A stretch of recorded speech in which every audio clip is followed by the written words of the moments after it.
The episode starts with a black screen and the tone of a ringing phone, followed by Joe reacting to Magnus falling and hitting his head. She checks on him, and while doing so, Frederick finally picks up and says hello a bunch of times, like an idiot. Then he says he's coming over. She hangs up on him and immediately calls an ambulance for Magnus. Seeing Magnus alive afterwards kinda surprised me. In episode 1, where ambulances go by and Alice asks very assertively, "Mommy, what's happened to Daddy?" I thought for sure he was dead. Joe starts scrambling around the house in a panic to start packing and getting out of the house, pulls Alice out of a closet and tells her to stop hiding in closets. Alice keeps asking questions about where they're going, and Joe replies, "Alice, I'm your mother. It's okay for you to go with me in the car."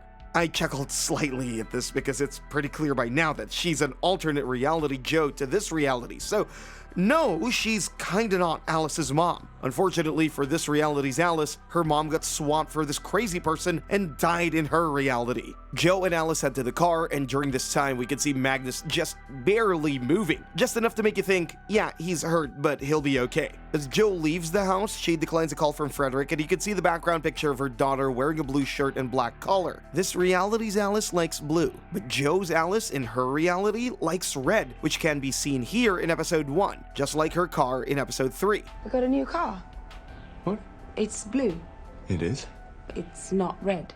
She closes the door, but then takes a moment to second guess herself and leaves the door open. I think this is symbolic somehow to episode 1, where she first jumps realities and comes up to the cabin door already slightly open. Next, we cut to the ESA building where Joe is seen walking in and heading to the elevator. When she gets inside and heads up, she starts experiencing garbled memories of the ISS right before the accident. This is where she's looking out the cupola and hears the MMOD alarm, the same one not heard during the testimonial in episode 3. Quote, "I find it strange that there isn't an MMOD alarm," and hearing her daughter yell "Mama" through the iPad as it swirled away and out into space. Because I remember hearing it quite clearly. She gets to an office and conveniently navigates her computer to a folder called Inquiry Evidence, where most of the evidence is blocked due to insufficient clearance. Then she magically has access to one of the files, and it's audio recording right before the accident, and you can hear this reality's Alice speaking in English, calling her Mummy. You can hear Joe whisper in the recording because she actually did whisper in the scene, but it almost sounds like a voice telling her to take the Cal data core as she's stealing it. Afterwards, Joe puts the Cal data core in the car and drives away. The next scene opens with Henry waking up and mumbling his own name to himself, saying, "Henry, Henry, shut up!"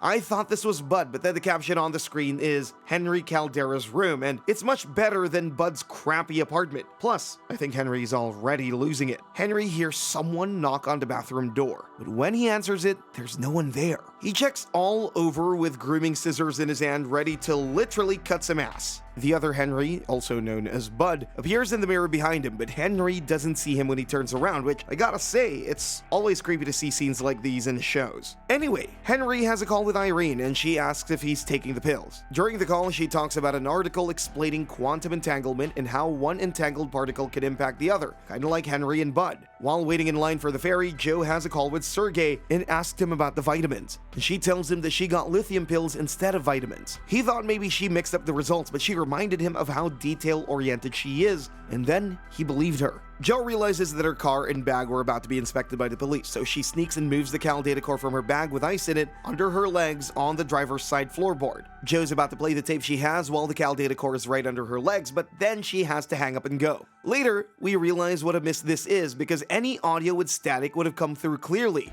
Later, Henry realizes that the Cal data core has been stolen, and his first call is to Irene so she can pick up the pieces. Henry left the most important thing in his life out in the friggin' open, and he's surprised to see it stolen. What the hell, Henry?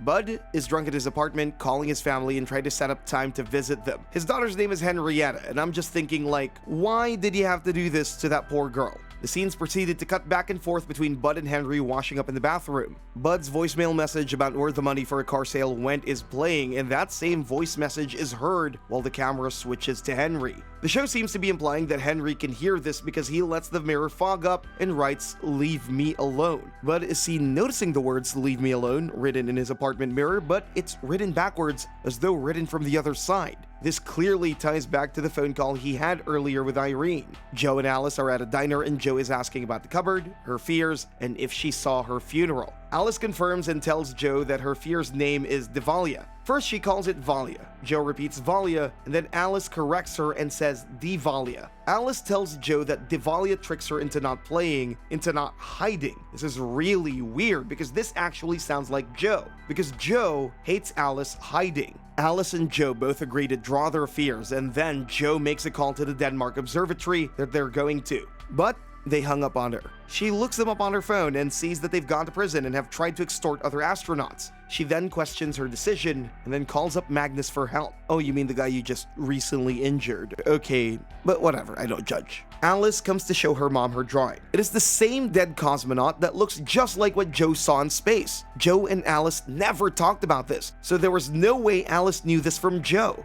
Creepy. Joe tells Frederick that the pills she received were lithium, says goodbye to Henry, and then hangs up. She thinks Frederick is in on the conspiracy because of him asking if she was taking them. Or, he could have just been a concerned friend, who knows? Sergei goes to get some medical records, but the documents are no longer available. Irene confronts Sergei about looking for the records and lets him know that Joe's missing, assaulted her husband, took equipment, and took her child. Things that totally sane people would totally do. But yeah, Sergei keeps his cool, but if you look closer, he looks very worried now. After arriving, Joe is then greeted at the gate of the observatory by the woman who sent her the tapes, Walborg Bang. Walborg explains how they were able to record astronauts for decades and got started using old World War II equipment and were highly respected. She said her brother heard Joe talk about the dead body while she was on the ISS because it was on a ghost tape. The term ghost tape really spooked Alice. Alice notices Henry in one of the pictures, and Lawrence, Walborg's brother, is not happy to hear that name. She says he came in 1982 and that they had a very bad time when he came looking for the tapes of Apollo 18. Walborg invites Joe and Alice on the boat so they can hear about the ghost tapes, and Alice steals Walborg's phone on the way out, just as Walborg grabs the tapes out of a big safe. Frederick tells Magnus that Joe is suffering from burnout and can still be helped.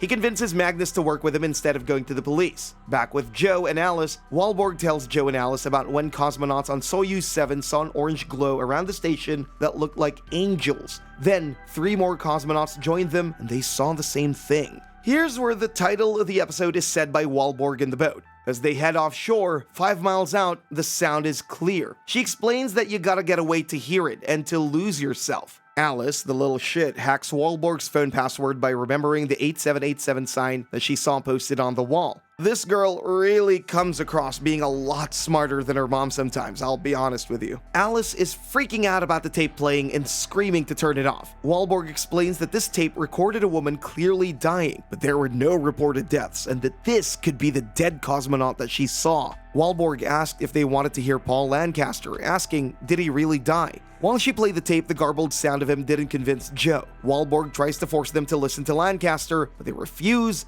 and shut the tape off again.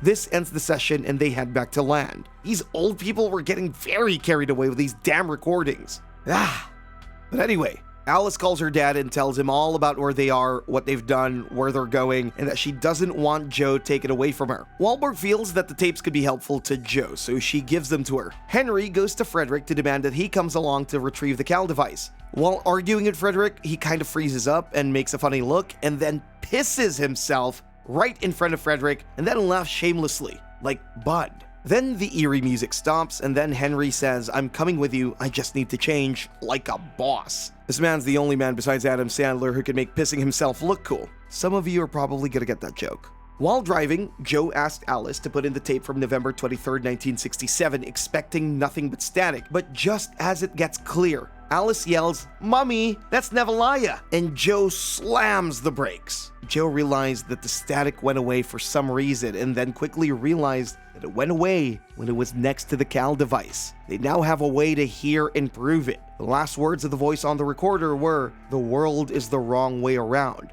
More cryptic, creepy shit. Henry tries to start a conversation with Bud in the bathroom saying, Bud, can you hear me? And he didn't sound like he expected an answer and was about to walk out when Bud replied, loud and clear, Houston.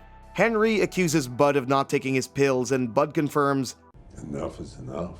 So this makes it sound like the lithium pills help prevent cross-reality interactions after one of them has some kind of weird experience, like with the Cal device quantum thingy. Henry tells Bud about the Cal device and he thinks that it's made everything worse, but Bud doesn't seem to care and just wants revenge for something. Even when Bud is threatening revenge, Henry asks him, "Is there an astronaut Johanna Eriksson?" Henry asked, "How could he even touch me?" To which Bud replied, "I made you piss your pants," and then disappears. Which is almost the same exact scene as the intro to episode 1. Mummy, what she's saying. She's saying, that the world is the wrong way around.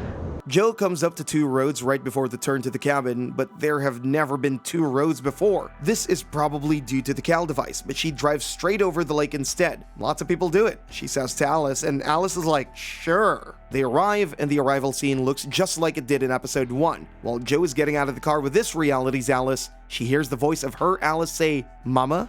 Joe has the Cal data core in the cabin this time, so this is not the same scene as episode 1, because in episode 1, she stashed the Cal device in the shed. This time, she takes it inside. Joe listens to the ghost tape of herself on the ISS, starting from where she was talking to Alice in Swedish, and it's been made clear to the audience at this point that Alice doesn't speak Swedish in this reality, but Joe hasn't fully realized that yet in the scene. Anyways, Joe leans into the recording, and if you listen carefully, you can hear the MMOD alarm going off. This was the point that she made in her testimony in episode 3. I find it strange that there isn't an MMOD alarm. Then, just as the explosion happens in the recording, Alice appears behind her and asks, "Who's that?" Joe tells her, "That was you and me, right before the accident." Alice finally corrects her. "I don't speak Swedish. I don't call you mama." Seriously, how did Joe not put this together sooner? The final scene shows us a cutaway to Alice walking blindly in the snow, scared. And then she yells out, "What the hell is going on now?" Let me know what events you think are going to lead up to this moment down in the comments. And until next time, thanks for watching.